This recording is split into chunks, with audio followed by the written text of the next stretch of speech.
Hey y'all, it's Renee from Zone 9B, Panhandle, Florida region. Welcome back to my channel. So today, it is Salvia Day 2024 in my yard. I have a bunch of salvia I'm going to be planting. I know when I first started this channel that I was like, oh, salvia doesn't really do so great in my yard. And that is like the ocean blue salvia that you get at Lowe's. And I would plant like, let's say 8 of them, and 2 would come back the following year. So it's really kind of strange for me. But then the saucy or sauce and wine one, oh, bug spray alert. I'll be back in a minute. Sorry, back again. All sprayed up now. We've had a lot of rain, flash flood rain in our area. And it's actually kind of nice to be out though, with it being overcast and the humidity is relatively lower. But the mosquitoes are out and we still have some yellow flies. Really yuck. So I'm going to be planting all those salvias in my backyard because ever since I got those saucy wine ones that are really nice and big, I'll try to flash a picture on the screen over here. And I'm just adoring these bigger, hardier salvias. And they're easy to root. And supposedly in my area, they may even be perennial. So we're going to talk about them for just a hot minute right now and what I got. So 2 of the ones that I got were from Annie's Annuals, and they turned out really nice. I know I bought some other things from Annie's Annuals, and I'm going to get some of those in the ground. Unfortunately, one of them did die. I've contacted their website. Like, I've sent a couple emails. They're supposed to give me my money back. I don't know if they're just inundated with orders right now that they're not really responding to me, which is kind of sad. But one of them is on the struggle bus. I'll show you that one right now. So this is the one that's on the struggle bus, the Echium webi. It does have some new leaves, but man, it is not happy. I don't know if I just need to get it in the ground to make it happier. But then this is the one that died. I know it's the one I showed you on the video that wasn't looking so great. It pretty much died within the first day or 2. But these look awesome. So, and it looks like there's multiples in this one pot right here. So this one is the pineapple sage, I believe. See if I can get that sign. Yep, I think so. Let me see. Yep, pineapple sage. This is the one that really smells like pineapple and is supposed to have those really pretty red blossoms. This is one that I picked up from Pensacola Seed and Garden. So I believe that this one is Ready Purple. It is a Splendens variety, and it's supposed to do great in full sun. It's drought tolerant. It blooms spring to fall. It only gets up to 10 inches wide and tall. And I'm going to put this in a border between some other plants. And then the next one that I got here is this one that is white. It's called Victoria White, and it is a Salvia fair. Here, I'm just going to show you this. It's this one right here. I'm not sure I could pronounce it so great. But it's full sun, well-drained soil it likes, so we won't be putting a lot of peat moss in this hole. But it gets up to 20 inches tall, and I didn't even know salvia could come in those pretty white blossoms. So I'm looking forward to that. Next I have the legendary Mystic Spires here. They only had one at the Pensacola Seed and Garden, so I just got that one. And then next to it, I have 2 really nice black and blues. And the Mystic Spires, of course, is and I'm just going to flash this one up on the screen too. So this is the Mystic Spires tag right here. It's a hybrid, and it's supposed to get 24 inches tall and wide as well. And then the black and blue is this tag right here. And it's supposed to get 24 inches wide, but 36 inches tall. And then the last one that, and by the way, that the last one I got is the Amistad, and it's supposed to be a larger variety as well too. But it has these really nice purple blossoms versus the blue and the whites, and that really cool kind of almost you know, red violet kind of a color with that, with the red over here. That is going to be just beautiful. So we're going to put them all right over here in this garden bed where Hannah Matoy was located. So that's what we're going to be putting them. So I'm looking forward to doing that. All right, so there's one other thing that I have to talk to y'all about. I know you've noticed that my knee has been in a knee brace over the past couple of videos, or many videos. And I know if you've been following me back since January, you know, I stepped into an armadillo hole and I felt something pop in my knee. And I was requested in February to get an MRI, but I had an accident with my other knee years ago, probably about, I don't know, 8 years ago, where I ran over my knee with my SUV. Yeah, don't even like ask how that happened. Cray. I will tell you that was in the pursuit of rescuing some Halloween decorations when a hurricane came through. Yeah. But it took about a year of adjustments, and I did a little bit of physical therapy according to the MRI on that knee, but everything made a complete recovery. So I was really hopeful that the same thing was going to be true with that knee. When he did the MRI, and he kind of stepped me through the whole video, the surgeon, he said, I can't see your ACL. It's either stretched so thin it's not registering on the MRI, or it's torn. So basically I have no ACL right now. And he says you also have a torn meniscus. So June 20th, I will be doing that. I don't know how many videos I'm going to be able to record before June 20th. So if you see me do gardening videos after June 20th, it's because I recorded them before the surgery. And the past 3 videos have been all recorded before I found out from the doctor, which has been like 2 weeks ago. I haven't been in the mood to do much gardening. I mean, I have done some grass weeding because that's easy to kind of just step out and do as much as I can. And let me just tell you, I am probably the only gardener in the world that's going to say this. Give me weeds all day long. I will take a weed. But this tough, invasive Florida grass, no. Please take that. Somebody take that grass away from me, because it is just the biggest pain. You can't cardboard. You can't.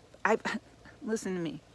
I have used, my friends, trash bags, thick black yard debris trash bags, and I have put 2 layers down, and then I covered it with pine straw, then I covered it with mulch, like pine bark mulch. It was like this thick. Listen, Florida grass grows a foot underground. It's like a full foot. I have dug out nodules of this grass a foot underground before. It does not matter. You cut it, you pull it, it branches and puts up more. So I was watching one of my YouTubers the other day from Georgia, and she was like, I don't know what this is. I don't know what this is. Can somebody please tell me? And all I was thinking was like, girl, you better work hard right now. Get that grass out of your yard, because it's going to be multiplying. They're multiplying. I think there's a Grease song in there somewhere. But you know, it is what it is. We had so much rain too, my whole backyard was flooded. So suddenly putting in a small retainer wall with some landscape stones to protect my camellias that I'm trying to grow so that it'll block the fence view from the road behind my house. It's become more of a priority than mulching. I don't know how much mulching I'm going to do this year, but they say mulching's great for suppressing the weeds. I don't care about the weeds. I need that grass to go away, and it isn't. And I thought in my front garden bed that I would be like, oh, I would be just planting all these great plants and seedlings, smother out that grass, don't matter. I'm trying to clear out my bluebeard, and there's grass literally growing up through the middle where the main trunk of that plant is. So I just sometimes get to the point, especially in the summertime, where I kind of give up a little bit. It's time to do some other gardening chore when that happens. So, but today is all about getting salvia in. And I think the place that I'm going to put it, I might be able to see it from my window while I'm recovering in bed. So I'm looking forward to that. So I'm going to take care of this. I still have some pots that need to go. I thought I would give you all just a little bit of an update too. I've had a lot of snail issues with my heliotropes. So I'm going to go ahead and show you those. So here's the heliotrope. And you can see I had a little bit of rust going on. Not too worried about the rust. It's all the holes. I think it was weakening the plant.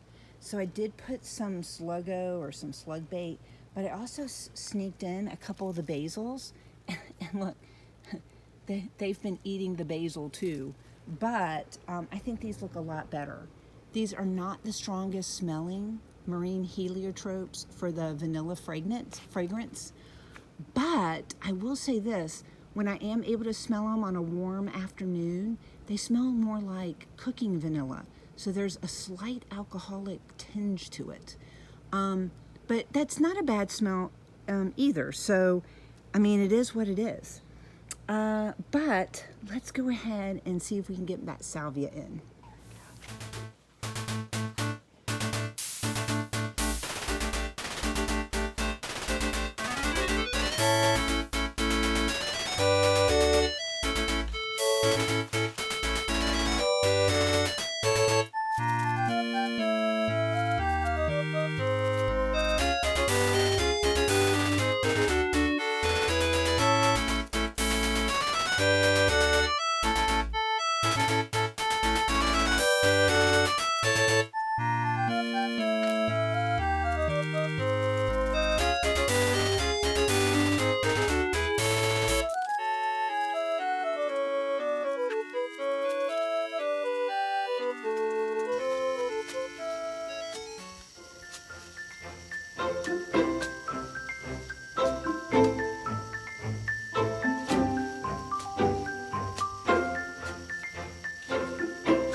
chip those.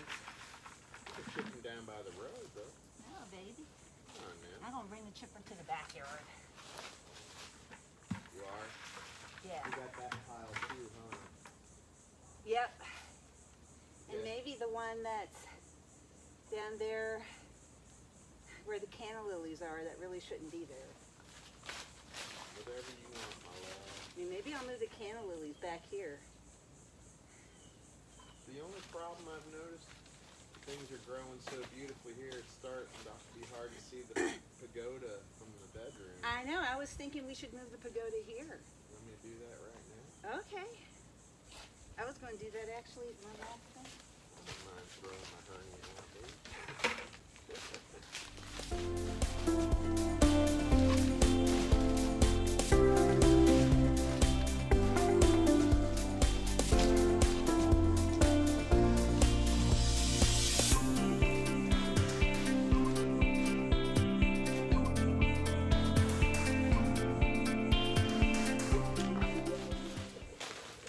I'm tired. Oh my goodness. You know, I want to make a short video. They're so much easier to edit. A lot of my videos have like 60 shots in them. Like, it's crazy. And especially if I'm like condensing down from like an hour and a half to trying to get it to 10 minutes. It's a lot, but it was worth it today. So let's go ahead and see how it looks. So we moved the pagoda because we couldn't see it very much. Hannah Matoi, my Japanese maple, was covering it up pretty good. So we moved it, my husband helped me, and now we've gotten the white salvia, the pineapple sage or pineapple salvia, a black and blue, mystic spires. There's a black and blue back there. Oh, no, that's Amistad. Amistad is right there. And then we have a black and blue there. So black and blue, Amistad, mystic spires, black and blue, pineapple sage in the white one. And then up in the front, I have all those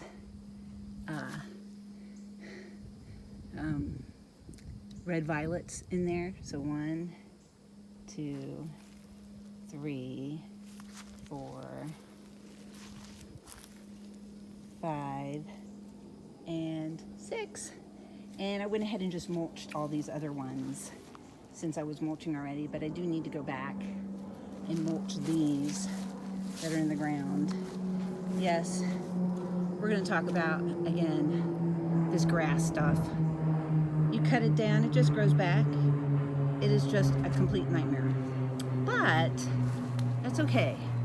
You know, nature is taking its course. So over here's all my turmeric or false gingers, curcuma I think it's called. We've got the pentas, the blue days over here. And then I have the various proven winners ones that I have over in here. So, and they're doing fine too. They're all doing great. So some of my baby roses that I planted, that I propagated last year. Can you see that? It's got buds. So, yeah, I think these are looking really nice now. So, I hope you're able to go out in your world today and make something beautiful. And until the next one, bye y'all.